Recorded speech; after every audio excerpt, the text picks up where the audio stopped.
Welcome back, guys. So another kind of quick update video on the vehicle behind me and a couple new vehicles that just came in that I was talking about, I think, in the last video. Just trying to keep you all caught up to date and everything like that. Again, I know I keep promising more driving, and I really would like to get out and do some more driving. But the thing is the weather out here in Eastern Tennessee right now is like crazy. It's like sunny one minute, rainy the next. Up, down, back, forth, very bipolar. Even the regulars around here have said that they've never seen anything like this. It's really weird. So just kind of hit and miss.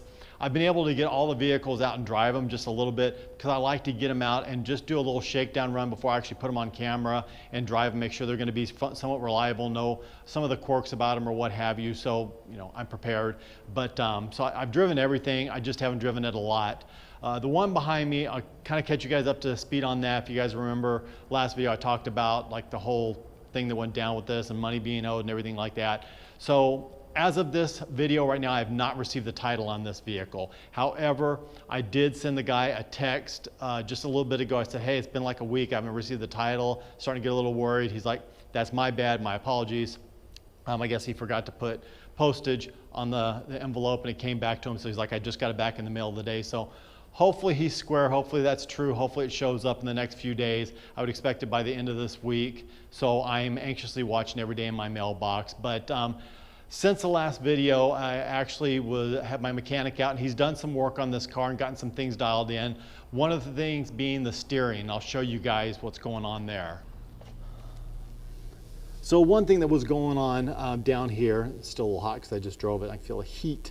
But the steering box was a little loose, so I tightened that up. That made a big difference because it had a lot of play in the steering wheel. And then this chain setup is really, it comes out of the column and it goes down into the steering box, and that's how this works. So it was very loose. The chain was extremely loose. So my mechanic, he actually took it all apart and he put basically this chain on the outside of this sprocket in the middle instead of the inside, and it's tightened it up a lot and made a big difference. It made actually a huge difference in the way it steers. Still working on stuff like the pan gasket. I thought was going to be okay. It was leaking, but it's not. It's not leaking on this side actually where it's sticking out, but it's leaking on the other side. And we ended up getting a new pan gasket for it anyway, so going to replace it with a good cork one, and hopefully that should eliminate the leaking. Because I did just take this thing out. I drove it down to the gas station, put some fuel in it, and yeah, it's still dripping a lot of oil out. I know it was dripping from the dipstick. Travis, my mechanic, he got in there and he worked on that and tried to clean that up and did a couple other things to it. Did do the motor mount, so that's good. The motor's a lot better now. It's not like wanting to like jump off the, basically jump off the vehicle whenever I step on it.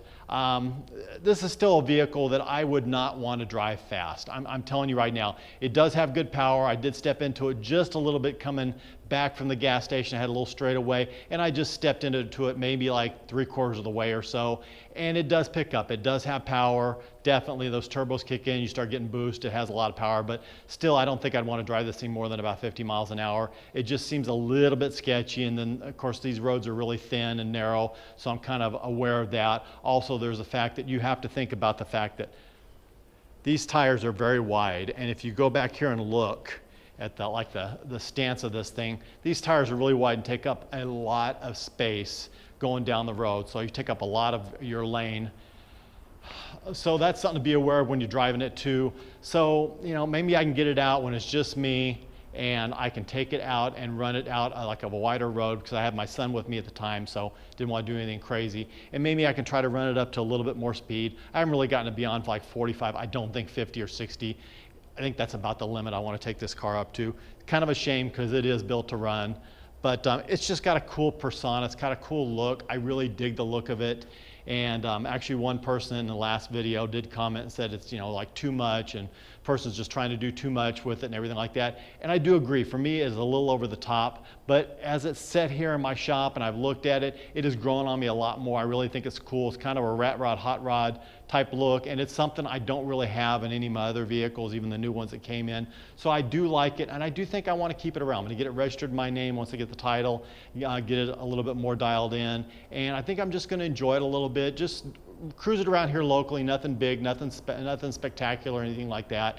But Yeah, and I will end up doing a video on it and talking a little bit more in detail about it, because I want to talk about like the build of the motor and kind of what we found out about the motor and potential power, and just it's got a Holley Sniper on it, which I want to talk a little bit more about that. But more to come on this one, definitely, but that's the update on the Rat Rod. And so diving right in, these are the two new vehicles that I got.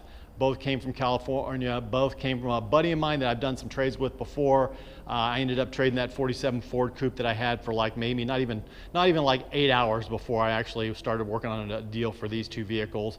And I mean, I sent that vehicle out of covered shipping, and I covered shipping on these two vehicles coming back, and I gave them a little bit of cash, but I think I did okay. So I'm going to talk about the one that's a little easier to explain first. It's a 1962 Ford Falcon sedan delivery. It's my understanding they only made like 1,500 of these. It is a straight six, 3-speed on the floor, and this car is so clean.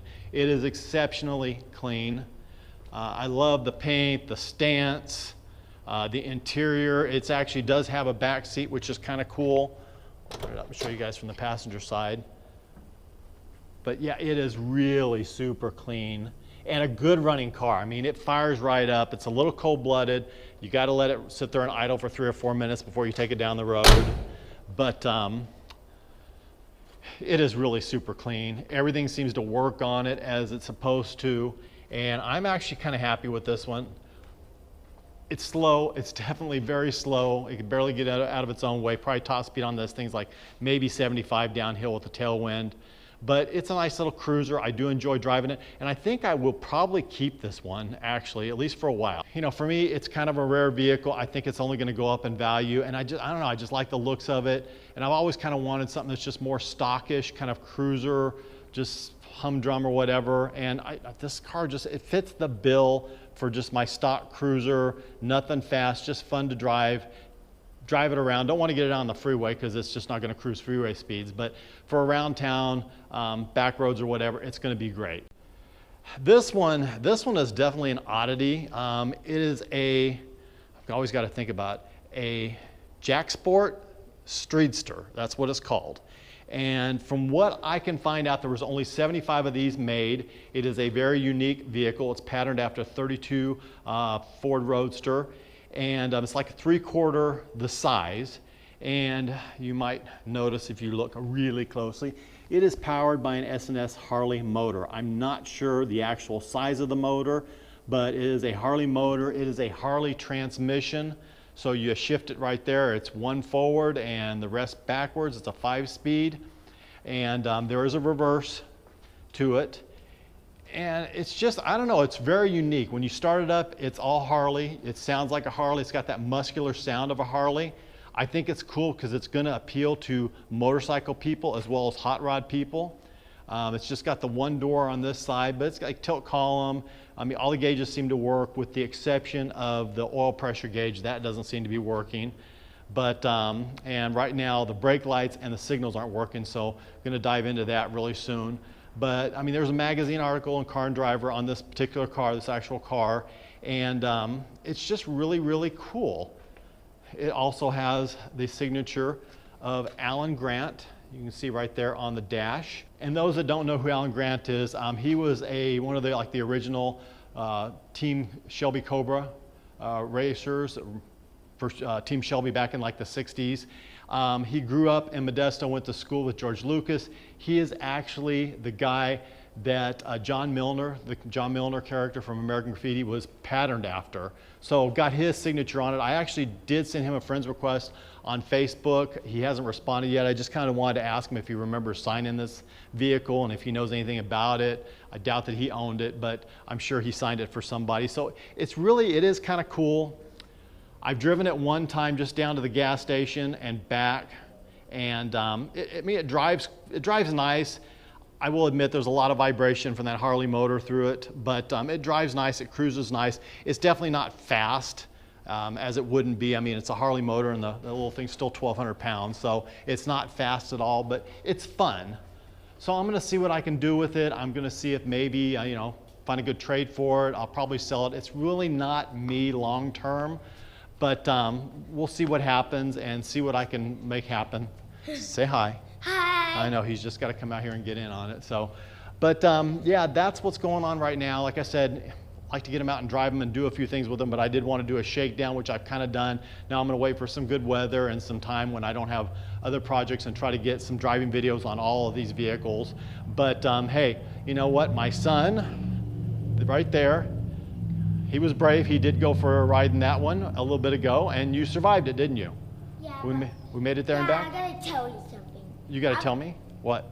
One time saying Minecraft, but there was a Mario Minecraft thing.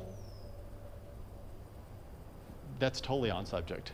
So, okay. Anyway, I'm going to go see what I guess this Mario Minecraft thing is he's talking about. So, anyway, as always, guys, I appreciate the support. I appreciate your patience. I know I haven't been doing a lot of exciting stuff lately, and I do apologize for that. It's an adjustment. It's an adjustment being here. Been here almost a year now, and just adjusting to the the weather patterns, which are different, and still a lot going on. But we're starting to kind of wind down. So I'm trying. I really am trying, and I appreciate your patience. As always, guys, don't forget to like, share, and subscribe. And you know what? God bless.